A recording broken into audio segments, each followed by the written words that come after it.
Okay, so I'm going to start by explaining a grade 0.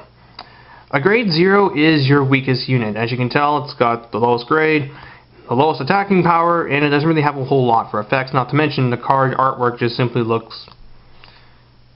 Okay, well, this clan is a bad example, but you can tell with like other artworks that have more like fierce looking artwork, the starting units, the grade 0s, will look kind of kiddie, and then you got these monstrous badass looking dragons and warriors and etc, etc. I know Bermuda Triangle is a really poor example to do this kind of stuff for, but it has a specific kind of unit I want to go over. But anyway, so the grade 0 is the weakest unit, but it also has the highest shield stats. As you notice here, like this one is 10,000, whereas this grade 2 has only 5,000. Which means even though they're your weakest unit, they're also your strongest defensively, which is really important for the mid to late game of Vanguard, as it's going to be your 10,000 shields that prevent you from losing the game. Now, the thing about grade 0s is you also have to run 17 of them. 16 are trigger units, and then optimally you run one other grade 0, because before you start a game of Vanguard, you go through your entire deck and you select one grade 0 and you put it out into play. And these are referred to as your starting units because most clans, if not all of them, have a unit referred to as the Forerunner, which, as I explained before, when you ride a unit of the same clan on top of the unit, you can call it to an open rearguard slot.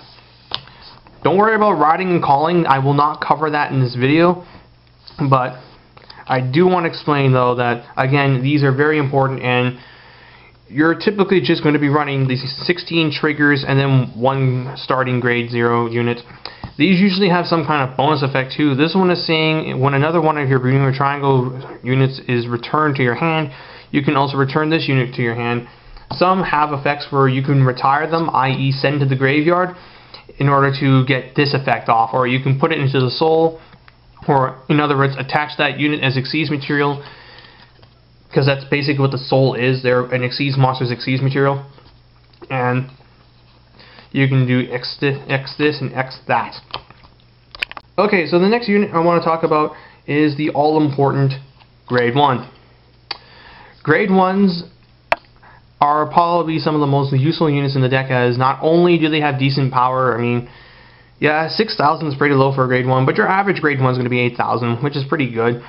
But not only can they do that, but they also have a shield stat, and more importantly, they have the boost stat, which is something that a grade 1 and a grade 0 have. The boost is a very good ability that basically allows you to swing for higher amounts of damage. Because you see, when your attacking units are attacking, so they're using their attacking power to try and do damage, any unit with the boost ability behind the attacking unit will add their power to their own. So say this 10,000 attacking unit was going to swing, and then this person swings alongside them. This person's 8,000 is being added to this 10,000, meaning you're actually swinging for 18,000.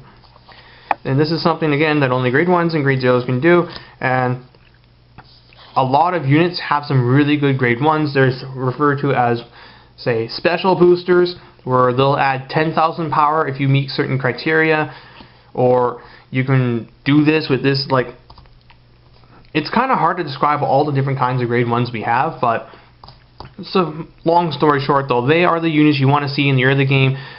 They're never dead. If you have no use of them on field, you can just pitch them for defensing purposes. I mean, 5,000 isn't really a good number for shielding, but it is passable if you've got some other things to work alongside it. Not only that, but grade 1s are also home to one of the best units in the entire game, the Perfect Guard. Perfect Guards are honestly the things that I try and buy a playset of first, as while a clan will always get like this kind of support here, this kind of support there, Perfect Guards are always good. A Perfect Guard is a special kind of unit that when your monster of the same clan as is being attacked, you can call these things into shield. Now, first off, you'll notice, what the hell? It's got no shield. That's true. However, if you discard a unit of the same clan as the thing that you are defending with, you'll completely negate the attack, regardless of what they do. So if they attack and they hit 2 critical triggers, but you used a perfect guard to nullify the attack, you're taking no damage. And that's why these things are so good. You run your maximum amount of 4 copies. They're also now known as Sentinel units. Them alongside a grade 2 that I'll talk about later, referred to as the Special Intercept. But compared to Special Intercepts, these are just flat out better. So frankly, when it comes to, again, looking up cards for Vanguard, looking up a deck that you want to play with, the first thing I highly recommend doing, get a playset of perfect guards, because they're never, never, never bad. They are always good, and they will save your ass during the late game. Now we're going to talk about the grade 2 units. Grade 2s, there's not really a whole lot to talk about them, as they're just kind of there to get between grade 1 and 3. Grade 1s are very important, grade 2s are okay, grade 3s are your money makers, but grade 2s do have a couple things going for them. Their notable feature is they don't boost like grade 1s, instead they just have higher power. 8,000 to 10,000 is your typical attacking power of a grade 2. If anything has higher than that, they usually have some kind of restriction, although there are also units that have, say, 8,000 or 9,000 power, but if you meet certain conditions, they'll actually swing for much higher.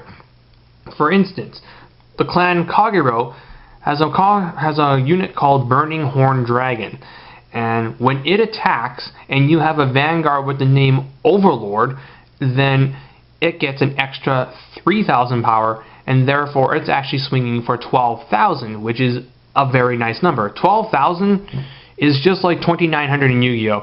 It's a weird number that gets over things, but also can't get over other things. But when you combine that with your boost options, such as with this 8,000 grade 1, then you would actually be swinging for like much higher. But yeah, units usually have some kind of unit along those lines. I don't have one for a Bermuda Triangle on me at this time because I'm not keeping this deck, but a good clan will usually have those kind of units, as swinging for 12,000 with a grade 2 is pretty much amazing. But 10,000 is still a good number.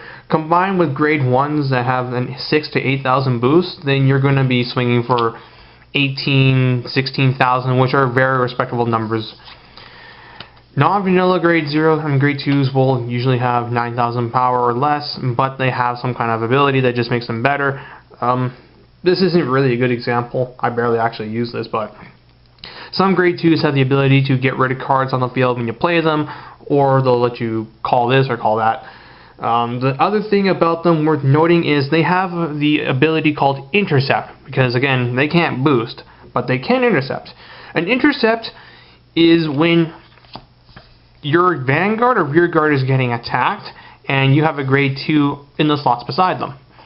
So say this thing is being attacked, and I can block the hit if I use 5,000 worth of defense, but I don't want to burn a card from my hand because I want to save this 10,000 shield for late game. Well, a grade 2 can just intercept the attack to block it, or add their power alongside your 10,000 that you're using to block from the hand to negate the attack. There's also another kind of an intercept referred to as a special intercept, where if they're intercepting and the Vanguard or Rear Guard is the same clan as them, or you meet other conditions, they'll actually intercept for 10,000.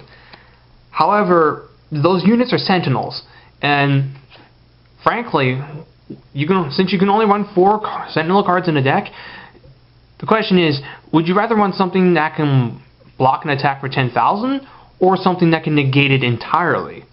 And therefore, you never really see special intercepts in play unless you don't have perfect guards, because clan perfect guards are usually fairly expensive, especially if they're a really popular clan. Then perfect guards are going to be about 30 bucks each, whereas a special intercept is usually common or rare. Alright, so let's get to the big kahunas of grades. The boss monsters, grade 3. Grade 3s are just flat out the best units in the game. As I mentioned just now, they are your boss monsters. They are what help you determine whether you win or lose games, as they have several unique abilities that just make them so good. The first one of note is the Twin Drive ability. The Twin Drive is basically this. When you're attacking with your Vanguard, first off, you perform what is referred to as a damage check. You'll look at the top card of your deck to see if it's a trigger or whatever it is, and you add that to your hand. Grade 0s, 1s, and 2s do that once. Grade 3s do that twice. You have double the opportunities to check to see if you're going to hit a Traker or just draw into good stuff like another beat stick, more shields, perfect guards. Twin drives are by far one of the best aspects of the Grade 3. This comes though at the cost of not being able to intercept, not being able to boost, and as you may have noticed, there's no shield stat next to these things. So these, you can't even guard with them from your hand. So if you have an extra Grade 3 in your hand, you're not doing anything with it, it kind of sucks. But on the other hand, they also make good discard fodder for things like perfect guards, because you have to discard a card of the same clan in order to negate the attack. Well, if you have a handful of Grade 3s and a couple perfect guards, and your opponent just hit 2 crits with and they put them all on rear guard, and that double crit rear guard's coming at your Vanguard, you can just negate that attack completely with a perfect guard by pitching an extra Grade 3. So, there is that.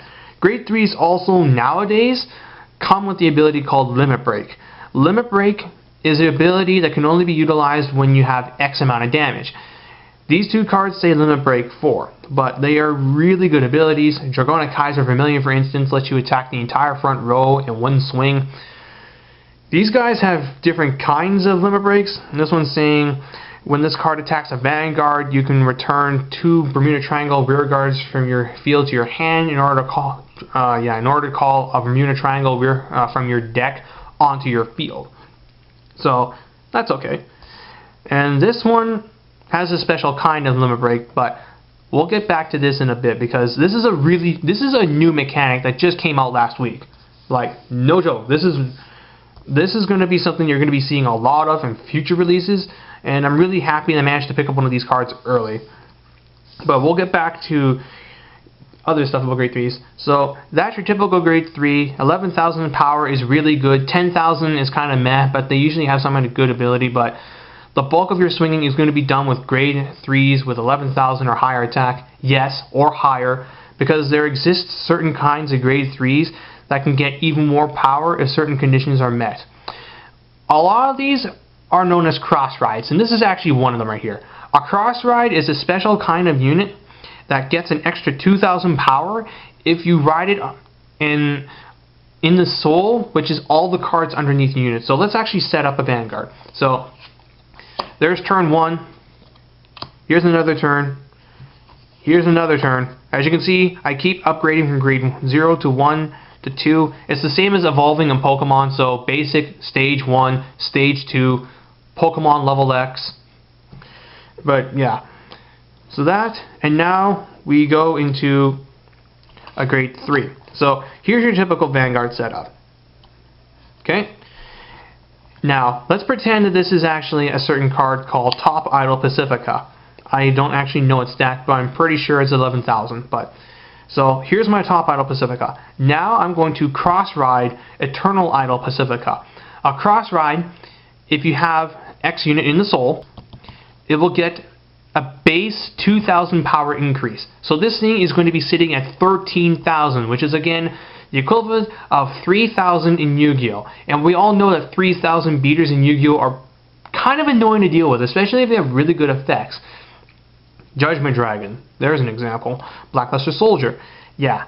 A 13,000 is your 3,000s for Vanguard, and they're kind of a pain to deal with for certain decks that can't really hit certain numbers, because when you have a 3,000 on Vanguard and you have, say, a 6,000 behind them, you're now swinging for 19,000, and that's with a 6,000. If you have an 8,000 behind it, you're swinging for 21,000. That's an insanely high number. 23,000, you have a 10,000 booster, just crazy, crazy, crazy. A lot of cross rides have some really good skills. There's obviously Dragonic Overlord at the end. When his attack hits, you can stand it back up by discarding a card of its name from your hand. That's referred to as a Persona Blast, but there aren't that many Persona Blasting units being played nowadays outside of the end.